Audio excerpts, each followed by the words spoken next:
হে বন্ধুরা, welcome back to our channel. তো কেমন আছো তোমরা সবাই? ফাইনালি আজকে আমি চলে এসেছি তোমাদের সব থেকে বেশি রিকোয়েস্টেড একটা ভিডিও লাস্ট পার্ট নিয়ে। তাহলে জগা খিচুড়ি খাওয়ার যা ছিল সবই নিয়ে নিয়েছি অল্প অল্প করে। এখানে মুগ পটল, এখানে হচ্ছে কি অনেক দিন থেকে কুমড়ো শাক খেতে চাইছিলাম, কুমড়ো শাক। তারপর এখানে আছে মা নতুন আজকে বানিয়েছে ঘটকচুর কালিয়া, যেটা খেতে অনেকটা চিলি চিকেনের মতো লাগছে, অসম্ভব ভালো। একটা আলুর চপ, এক পিস ইলিশ মাছ ভাজা, যা ছিল সব। জগা খিচুড়ি খাবো আমার মামার বাড়ির মতো। তো যাই হোক, ভিডিওটা শুরু করার আগে একটু বলে নিই, সেটা হচ্ছে গিয়ে আবারও থ্যাংক ইউ সবাইকে।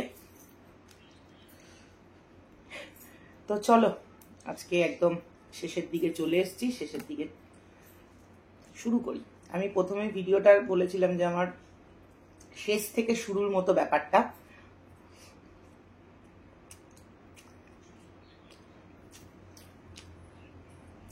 আগের দিন বললাম যে একটা টুইস্ট আছে, টুইস্টটা বলার আগে বলে দিই যে এই যে আমরা তো ওই লাস্ট যেদিন ঝগড়া ঝামেলা করলাম, তারপরে আমার পেনটা তো বলাই হলো না যে আমি কিরকম ভাবে কষ্ট পাচ্ছিলাম। অবশ্যই কষ্ট পাচ্ছিলাম। 3টে বছরের সম্পর্ক, কোন একটা জায়গায় মনে হচ্ছিল বাকিরা ঠিকই বলেছে, হয়তো আমি ইউজড হলাম। তারপরে হচ্ছে গিয়ে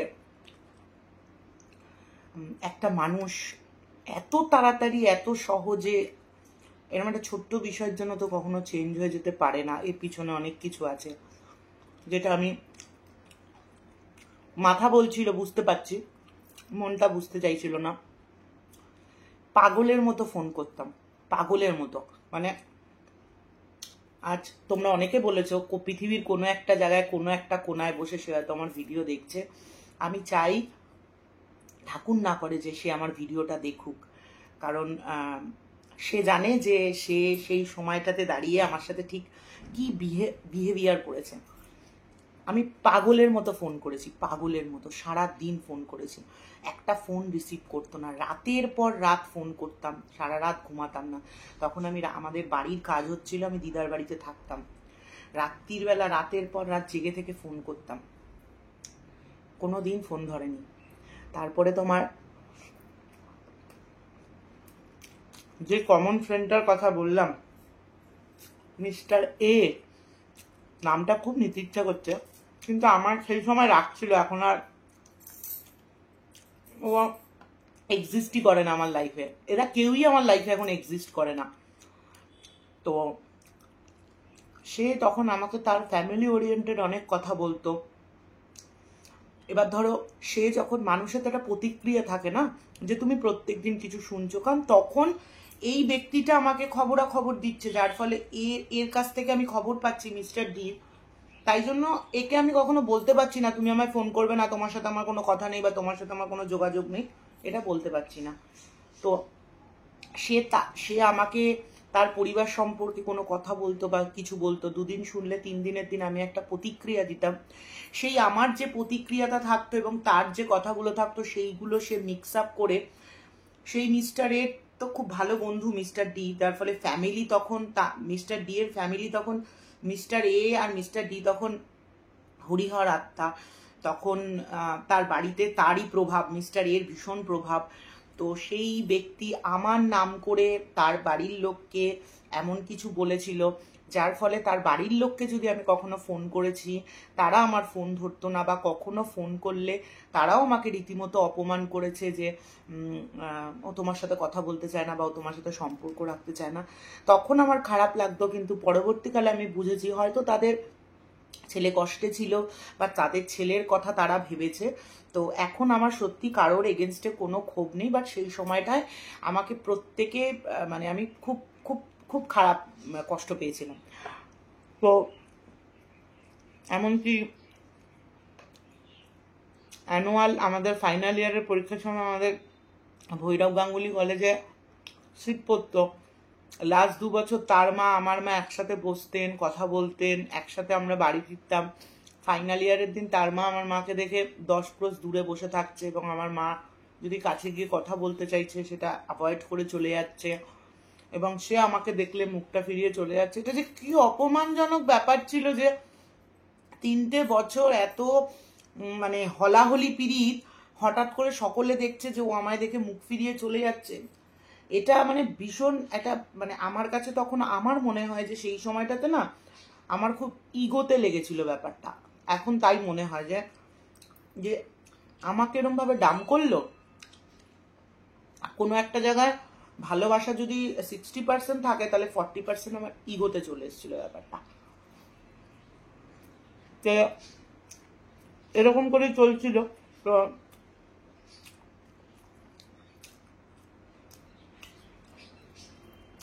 এরই মাঝখানে আমার বনুর একটা প্রোগ্রাম, তাদেরই অর্গানাইজ করা প্রোগ্রাম, তারা অর্গানাইজ করেছে সেই পার্থপুরের অনেক ভিতর দিকে।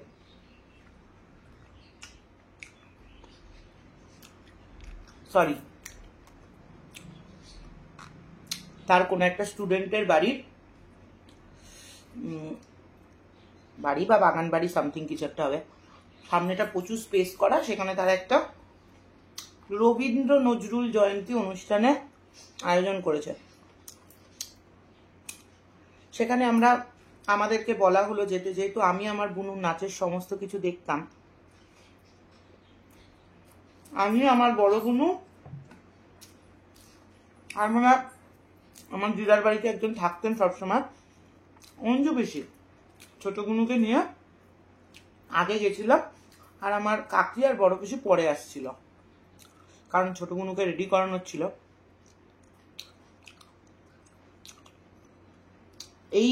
এই যে অপমানটা বা এই যে ধাক্কাটা, এইটার থেকে বেরোনোর জন্য আমার একটা বিশাল বড় ধাক্কার প্রয়োজন ছিল। সেই ধাক্কাটা আমি এই দিনটাতে খেলাম। তো আমি যথারীতি গেলাম, যাওয়ার পরে দেখলাম যে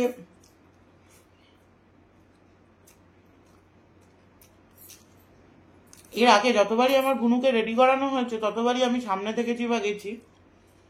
আমি যখনই আমার বুনুকে নিয়ে ঢুকতে গেলাম ওই মিস্টার ডি এর পারিপার্শ্বিক, জানি না সে যদি তার ভিডিওগুলো দেখে এখন তার চোখের সামনে সিনারিওটা হয়তো ভেসে উঠবে, বা তার মনে আছে কিনা, না মনে থাকাটাই স্বাভাবিক। আমার একটা প্রবলেম হচ্ছে আমি জীবনে সব ভুলে গেল, মানুষের ব্যবহার আর কথা কোনোদিনও ভুলি না, আমার সারা জীবন মনে থাকে। হ্যাঁ, প্রিটেন্ড করি যে আমি তোমায় ক্ষমা করে দিয়েছি কেউ যদি আমার অপমান করে, বাস আমার মাথাতে আমি ক্ষমা করে দিই হয়তো, কিন্তু আমি ওই জিনিসটা ভুলে যাই না কোনোদিনও। এটা আমার হয়তো প্রবলেম একটা। তো তারপর আমি দেখলাম যে ওই প্রথমবার আমাকে ঠিক বুনুকে নিয়ে নেওয়া হলো। আমাকে বললো যে তুমি তো ভিতরে ঢুকতে পারবে না, এখানে সবাই মেকআপ করছে, তুমি ঢুকতে পারবে না। তাই আমি বললাম ঠিক আছে। আমি বাইরে দাঁড়িয়ে এবং আমি বুঝতে পারছি ওই গ্রুপটা প্রত্যেকে আমাকে নিয়ে মজা করছে রীতিমতো। আমার মনে হচ্ছে আমি যেন ওখানে একটা হাসির পাত্র। আর আমি এই জিনিসটা মেনে নিতে পারছিলাম না যে তার পারিপার্শ্বিক বন্ধু বান্ধবরা আমাকে নিয়ে হাসি মজা করছে, যার সাথে আমার এতদিনের সম্পর্ক, সে একটা কথা বলছে না যে এরম বলো না বা এরম কিছু করো না, কিচ্ছু বলছে না। তো আমার খুব কষ্ট হচ্ছিল, কিন্তু আমি তো বারবার যেতে পারছি না, কারণ সে আমাকে পাত্তাই দিচ্ছিল না, মানে আমি এক্সিস্টই করছি না ওই সময় তার কাছে। প্রোগ্রাম দেখলাম, আমার বুনুর প্রোগ্রাম হলো।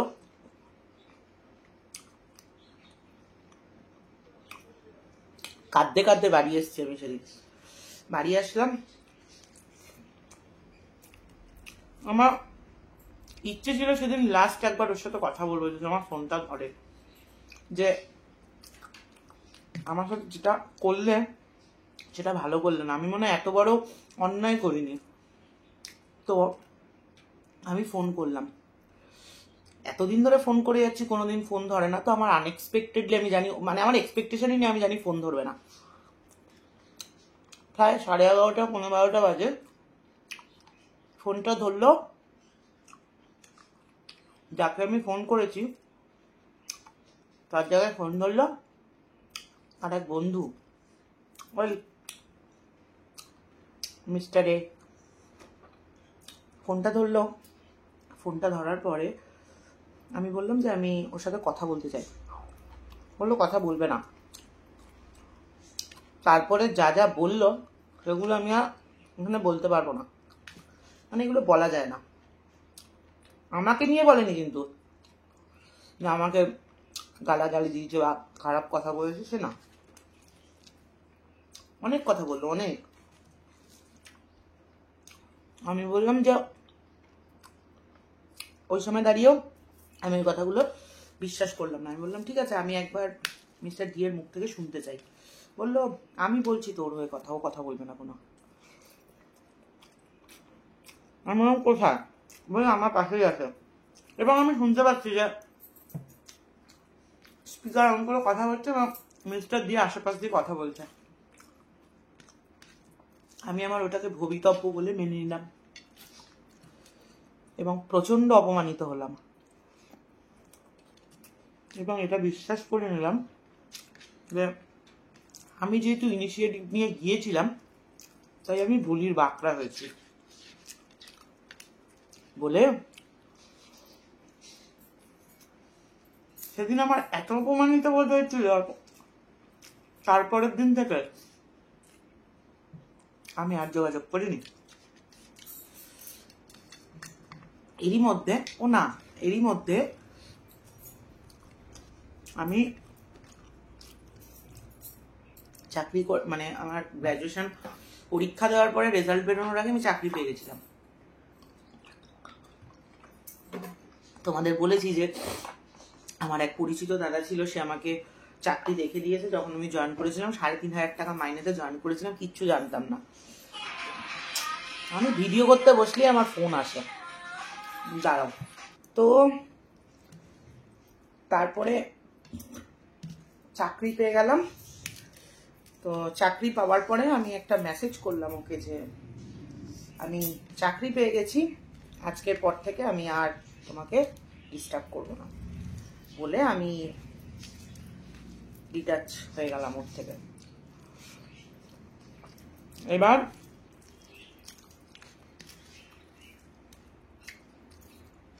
আর কোনোদিনও যোগাযোগ করিনি ওর সাথে, কোনোদিনও না। তো এই কষ্টের যে পিরিয়ডটা, এটা আমি খুব সংক্ষেপে বললাম, এটা অনেক বেশি পেনফুল ছিল। আমি ডিটাচ হয়ে গেলাম, সময় যেতে থাকলো, আস্তে আস্তে আস্তে আস্তে আস্তে আস্তে আমার জীবনে নীলাদ্রি এলো। আমি নীলাদ্রিকে কম্পেয়ার করতে থাকলাম যে এই মানুষটা হয়তো এক্সপ্রেসিভ নয় কিন্তু অনেক বেশি রেসপন্সিবল। কোনো কিছু এক্সপ্রেস করে কি হবে, সময় মতো যদি রেসপন্সিবিলিটিটা পালন করতে না পারে। সময় যেতে লাগলো, আমরা প্রেমে পড়তে থাকলাম। নীলাদ্রি একটা সময় গিয়ে আমার সেভিয়ার হয়ে গেল। আর বলেছিলাম আমার আর নীলাদ্রির লাভ স্টোরিতে, আমাদের প্রথম বছর পুজোতে আমার কাছে একটা মেসেজ আসে, ভালো আছি ভালো থেকো, আকাশের ঠিকানায় চিঠি লিখো। এই মেসেজটা মিস্টার ডির তরফ থেকে আমার কাছে আসে। আমি মনে করি সেই সময়টাতে সে বুঝতে পেরেছিল, আমার মনে হয়, এটা আমার অ্যাজাম্পশন, যে সে কি করেছে আমার সাথে। মেবি তার বন্ধুত্বে সেই সময় সে আঘাত খেয়েছিল, তাই বুঝতে পেরেছিল যে আমি বন্ধুদের জন্য হয়তো এই মানুষটার সাথে বা এই মেয়েটার সাথে অনেক খারাপ কিছু করে ফেলেছি। কিন্তু ততদিনে অনেকটা লেট হয়ে গেছে, আমি আমার মতো মুভ অন করে গেছি। তারপরেই আমার আর নীলাদ্রির লাভ স্টোরি শুরু হলো। অনেকে আমার আর নীলাদ্রির লাভ স্টোরি শুনতে চেয়েছো, আমার আর আমার বরের লাভ স্টোরি না বলে আমি আমার পুরনো প্রেমের কাসন্দি ঘাটতে বসবো, এতটাও ডেসপারেট হয়তো কোনো হয়ে যায়নি। তো সেই জন্য বলছি, হ্যাংলামি পরিবারে একটু পুরনো দিকে যাবে, আমার আর নীলাদ্রির লাভ স্টোরিও দেওয়া আছে। আর যেহেতু ওইখানে আমি বলেছিলাম যে আমার প্রথম প্রেমে আমি ধাক্কা খেয়েছিলাম, ওখান থেকে এই গল্পটা এসেছিল। আর ওখান থেকেই সূত্রপাত হয়েছিল দিদি লাভ স্টোরি শুনবো, কলেজ লাভ স্টোরি শুনবো, তাই বলতে বসা। অনেকে আমাকে কমেন্ট করে বলেছ নির্লজ্জের মতো পুরনো লাভ স্টোরি রসিয়ে কষিয়ে বলতে বসেছ। আমার কোনো ইচ্ছা নেই পুরনো কাসন্দি ঘাটা, এটা অনেকের রিকোয়েস্ট ছিল তাই আমি বলতে বসেছি। তো যাই হোক, এবার গেল আমাদের বিয়ে। আমার আর নীলাদ্রির বিয়ে হয়ে গেল। আমি কি করে, আমার এতটা গার্ডস কোথা থেকে আসলো যে আমি এই লাভ স্টোরি বলতে বসেছি এখন। আমার বিয়ের পর অষ্টমঙ্গলায় আমি যেদিন প্রথম বাড়ি গেলাম, ওখান থেকে আমি দিদার বাড়িতে গেছিলাম দেখা করতে। দিদার বাড়িতে গিয়ে দেখলাম আমি যে মিস্টার ডি আমার বোনুকে নাচ শেখাচ্ছে। তখনও আমার বোনুকে নাচ শেখাতো সে, যে দেখছি নাচ শেখাচ্ছে। তো আমি যখন বুঝে গেলাম যে সে নাচ শেখাচ্ছে, আমি আর ওই দিকের ঘরে যাইনি, বারান্দায় বসে দাদুর সাথে দেখা করে, সকলের সাথে দেখা করে বাড়ি চলে এলাম। আমার তখন তাকে ফেসই করতে ইচ্ছা করছে না, ওই ফিলিংসটাই নেই আমার তখন। জেদ, তুমি আমার প্রচন্ড অপমান করেছো এবং আমি দেখিয়ে দেবো জীবনে যে আমি কি করতে পারি। যাই হোক, জীবনে আমি কোনোদিনও কোনো মানুষের সাথে খারাপ করিনি। আমার সাথে সেই সময়ও হয়তো আমি জানি না, আমি তাকে ছোট করছি না, এই কথাটা আমি পরে বলছি, আগে এটা বলিনি, তাহলে এত সুবিধা হবে তোমাদের বুঝতে। তো ওখান থেকে তোমার আমার বিয়ে হয়ে গেল বেশ কিছুদিন পরে। আমার বিয়ের বেশ কিছুদিন পর হঠাৎ করে দেখলাম আমার বোন আমার প্রথম ফেসবুক অ্যাকাউন্ট খুলে দেয়, ঠিক আছে, অফিসে বসে। আর বিয়ের পর আমি ফেসবুক অ্যাক্সেস করতাম, গলায় কাটা ঢুকেছে।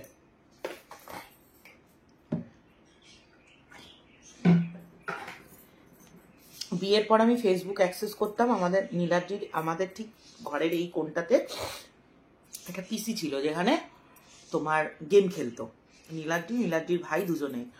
আর আমাদের নীলাদ্রির একটা ল্যাপটপ ছিল তোসিবার, ওই ল্যাপটপে আমি ইয়ে করতাম, ফেসবুক করতাম।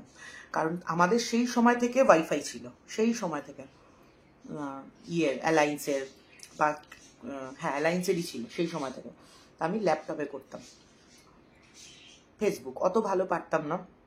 তো আমার ফেসবুকের প্রোফাইলে আমি আমার বিয়ের ছবি দেখাবো, আমার বিয়ের ছবি, বিয়ের এরকম সিঁদুর দানের একটা ছবি দিয়ে আমি প্রোফাইল পিকচার দিলাম প্রথম, মানে বিয়ের পরে ওই প্রথম আমি প্রোফাইল পিকচার চেঞ্জ করলাম। তার কিছুদিন পরে আমার কাছে একটা ফ্রেন্ড রিকোয়েস্ট এলো।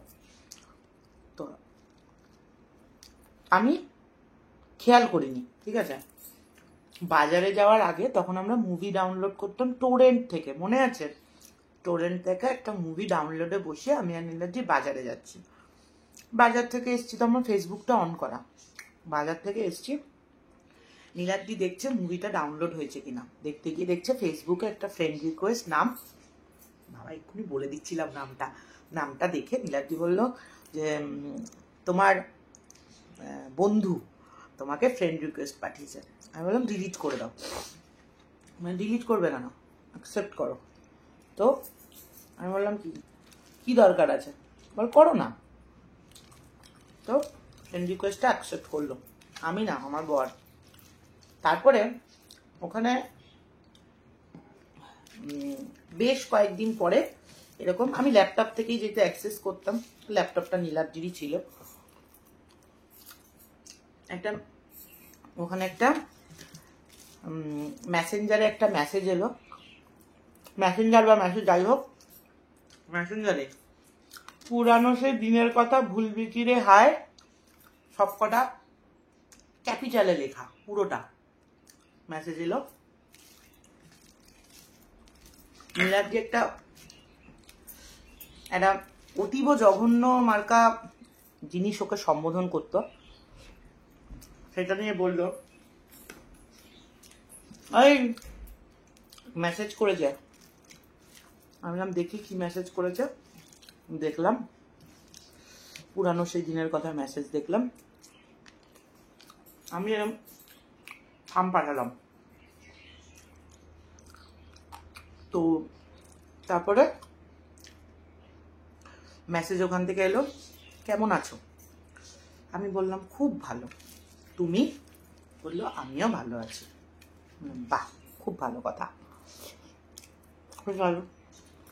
ওই কথা হলো, আর কথা হয়নি।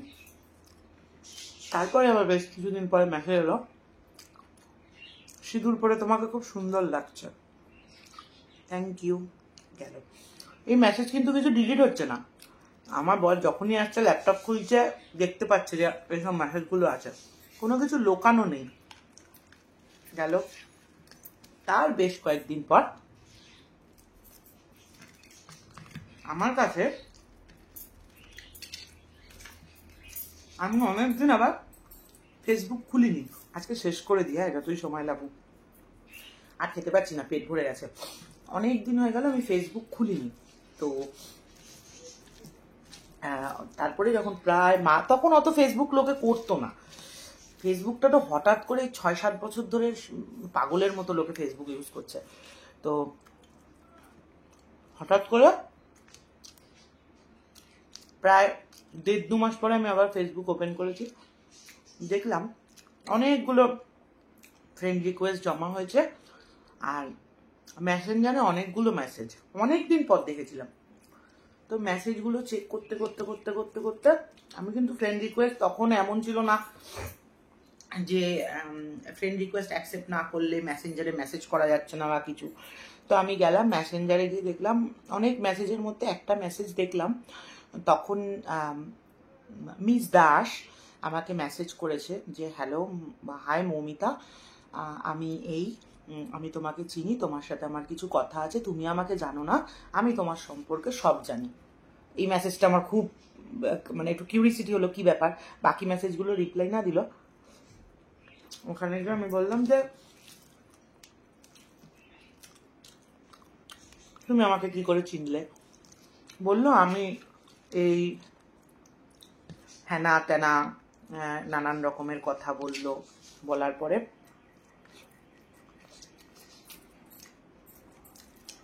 তোমার কলেজের যার সাথে রিলেশন ছিল সে আর আমি একসাথে ডান্স করি, তোমাদের মধ্যে একটা ভুল বোঝাবুঝি হয়েছিল, আমার বন্ধুরা দায়ী ছিল, বাট আমি তখন আর ইন্টারেস্ট ছিল না আমার এই বিষয়টাতে। কোন একজন তৃতীয় ব্যক্তির মুখ থেকে, আমি তো আর জানি না যে সে তখন ভাইটাল ব্যক্তি, আমার কাছে তখন সে তৃতীয় ব্যক্তি, কোন একজন তৃতীয় ব্যক্তির মুখ থেকে এইসব কথা শুনে আমার ভাল লাগছিল না। আবার বলছি, সে যদি আমার ভিডিওটা দেখে থাকে জানে আমি একটাও মিথ্যে কথা বলছি না এখানে। তো সেখানে দাঁড়িয়ে এই কথাটা আমার, সে যখন কন্টিনিউয়াসলি এত ডিপে যাচ্ছে, এত কথা বলছে, এত এক্সপ্লেনেশন দিচ্ছে, আমি ফ্রেন্ড রিকোয়েস্টটা অ্যাকসেপ্ট করলাম। গিয়ে না তার প্রোফাইলটা চেক করলাম। প্রোফাইল চেক করার পর কোনো একটা জায়গা থেকে আমার ফিল হলো যে এই মেয়েটির মিস্টার ডি এর প্রতি একটা ফিলিংস আছে, বা এরা হয়তো রিলেশনে আছে। তো আমি তারপর ওকে জিজ্ঞাসা করলাম যে তুমি কি ওর সাথে রিলেশনে আছো? বলল যে সত্যি মিথ্যে জানি না, বলল যে না আমি পছন্দ করি, বাট আমার সেই কপাল নেই।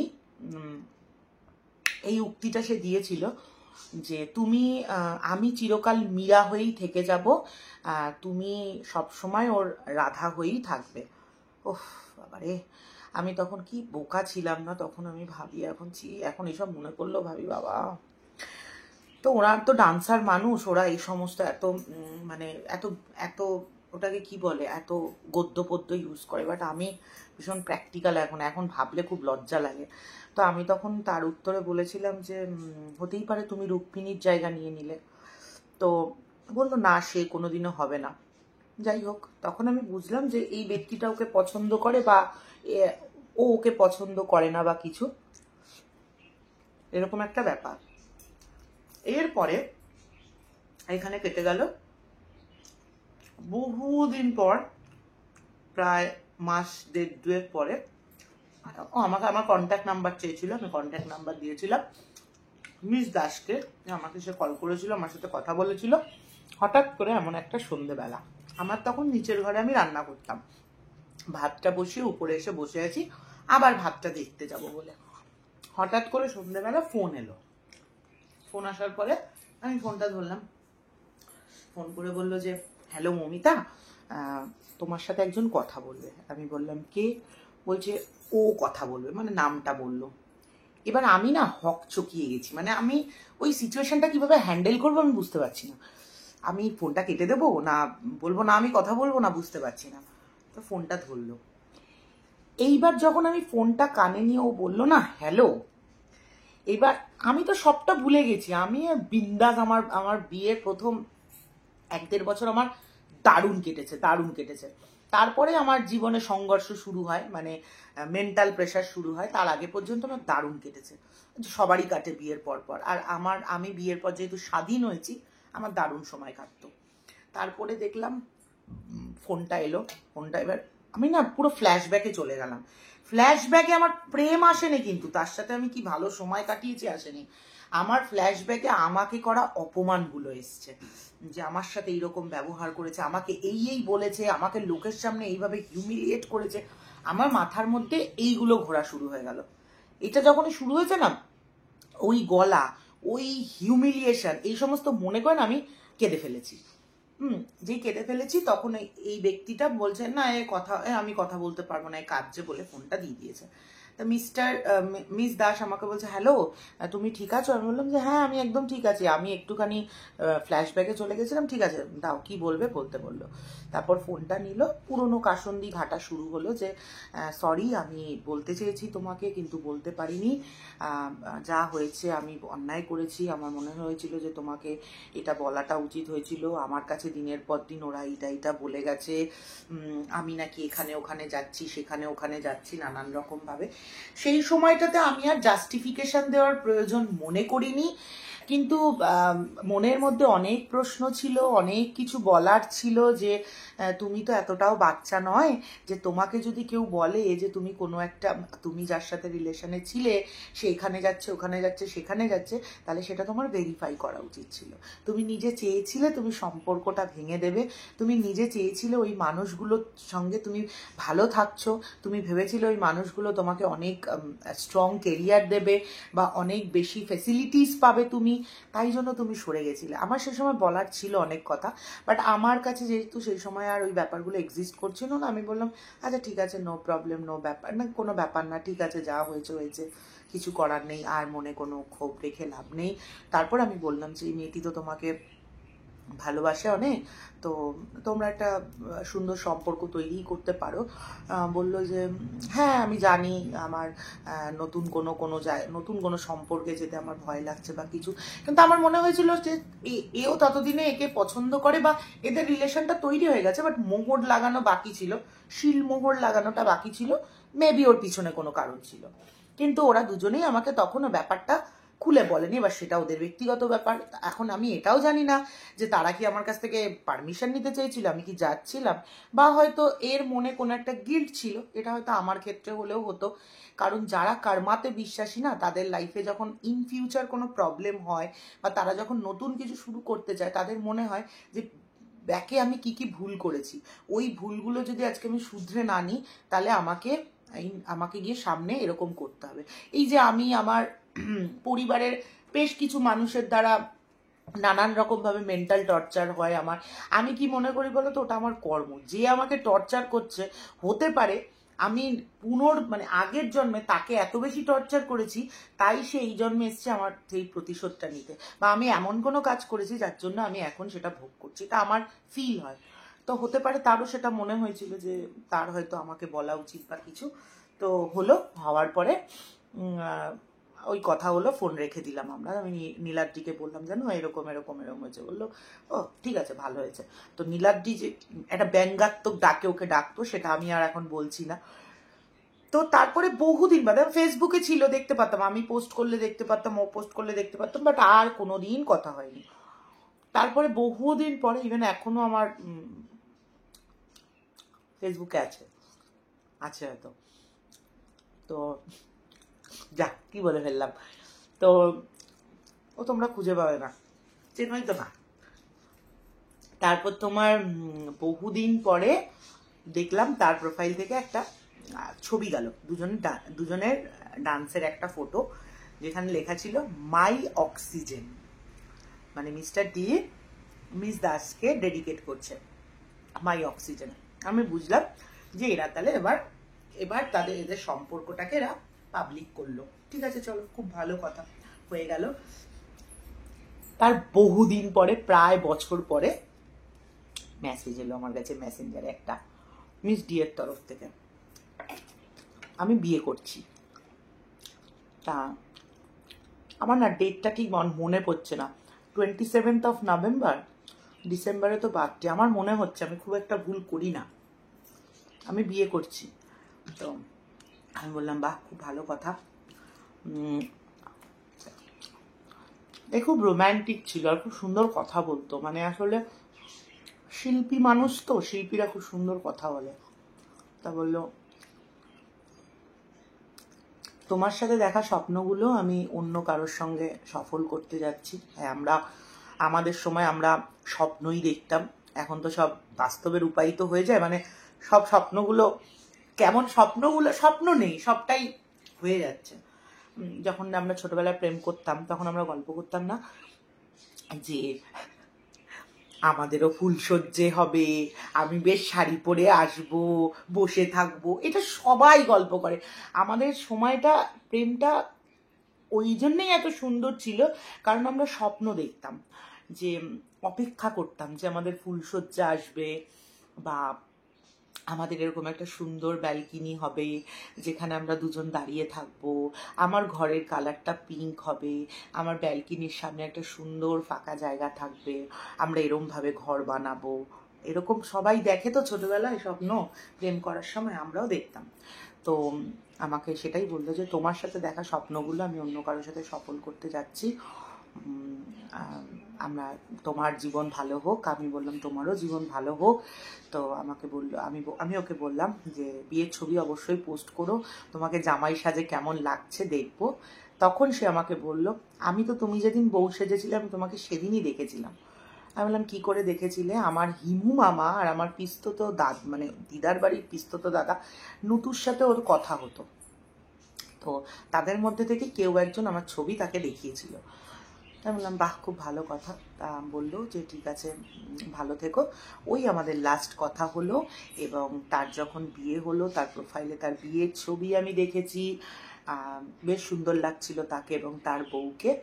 এইবার বলে দিই, আফটার মানে বিয়ের পরে আমি বলেছিলাম যে আমার বাচ্চা কাচ্চা, তো আমি তারপরে আমার মেয়ে এখানে দু একজনের কাছে নাচ শিখেছে, কিন্তু আমি ওকে এত ভালো ডান্স করতে দেখেছি যে আমার কাছে মনে হয় ও খুব ভালো একটা ডান্সার। হ্যাঁ অবশ্যই, আমার কাছে মনে হয় না, খুব ভালো ডান্সার।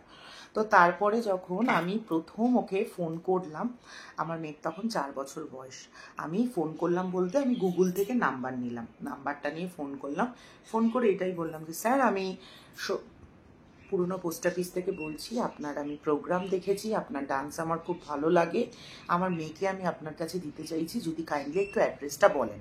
আমি গুগল থেকে আপনার নাম্বার পেয়েছি। বললো এইখানে আমার অ্যাড্রেস। আমি বললাম আচ্ছা, বয়স কত? আমি বললাম এই, ফিস কত কি আছে না বললাম। আমি যাইনি, আমার মেয়েকে দিয়ে, আমার মাকে দিয়ে পাঠালাম। ওরা আমার মাকে তো অবশ্যই চেনে, অ্যাডমিশন করালো, নাচ প্র্যাকটিস শুরু হলো।